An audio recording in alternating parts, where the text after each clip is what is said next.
Okay, y'all, here we are back at the old 4108, whatever it is, 4108 Alpha bus here.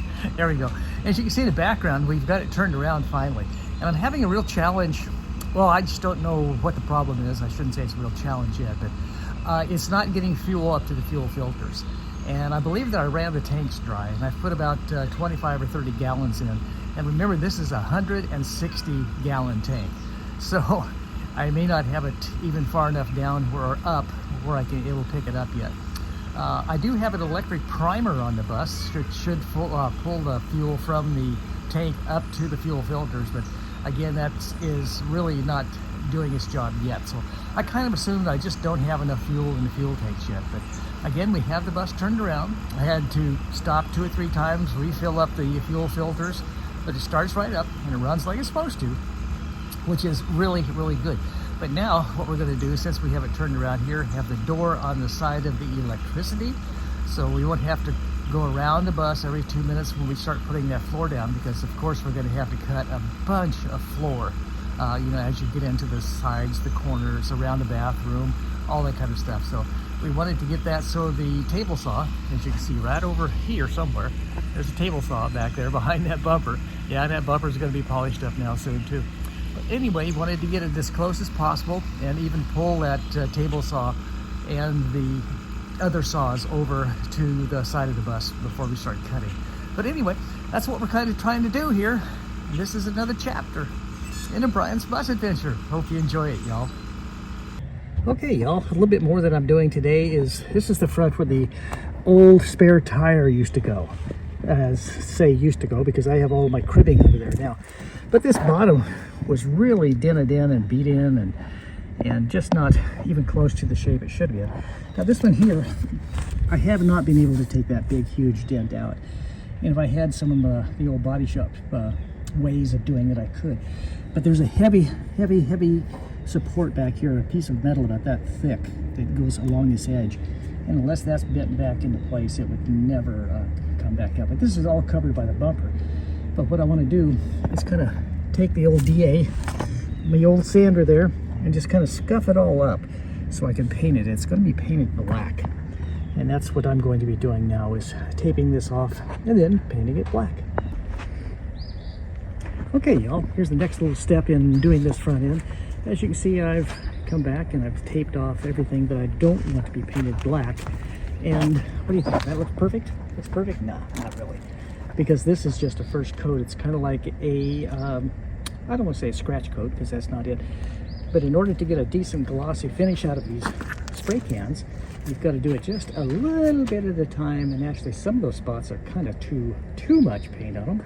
But I'll come back and address that and make sure it's all perfect one more time.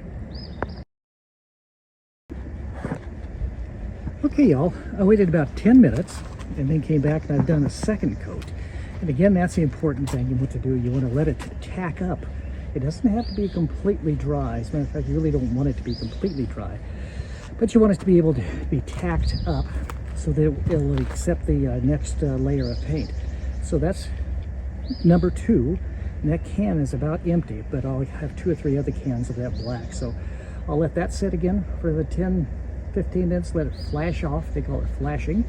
And then I'll come back and put the final coat on it, and then that'll be done.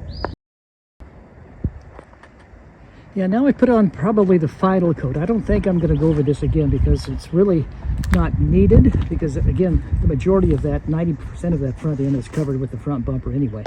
But really, if you wanted to really get this to really polish out, that's exactly what you'd have to do. You'd have to come back with some light sandpaper, maybe some 400 or 600 sandpaper, sand it out, and then take the polisher and polish it until it comes out to a crackly crunch. No, just kidding, until it comes out to a mirror finish. That could be done with these rattle cans, but again, because it is behind the bumper, and you can see by the looks over here how far up that goes, that spear is pretty well even with the front bumper when it's put back on. And again, I just didn't want any real runs in it. And I just wanted it to look fairly decent. And I think that's about where we're at right there. I may come back a little later and try one more coat, but I'm just kind of leery about doing that. But anyway, that's what I'm doing today on the Brian's Bus Adventure.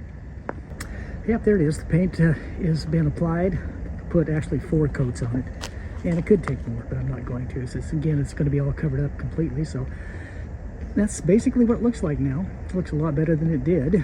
And again, with that shiny bumper put back on it, the one sitting right over there that I haven't polished completely yet, I think it's going to look really good. So again, this is the final part on painting the front valance on the 4108 Alpha. Hope you liked it. Well, hello there. This is the final rendition of painting the front valance here on this 4108. I have put 4 coats on it, and again, it could have taken a lot more, but I didn't think it needs to be completely glossy, shiny, and again, most of it's going to be covered by the front bumper anyway, so not a lot of need for that. And again, the front bumper sitting right over there. I need to finish polishing it, sanding it, and polishing it. But again, this kind of ends the saga of the paint for the front valance on the 4108 Alpha. And there's a Buffalo, of course, 1972 model. Hope you all enjoyed this. And again, just a little bit of preparation. I sanded it first with my sander, then came back and put some light coats on it, then came back and put some heavier coats on it. And again, that's the end of this one. And I hope you enjoyed it, like I said. Anyway, if you like it, please like, share, and subscribe. And if you really want to help, you know, maybe buy a can of spray paint or whatever sometime, you can go on Patreon and go ahead and sign up for that at patreon.com/Brian's Bus Adventure. Y'all have a good day. Bye.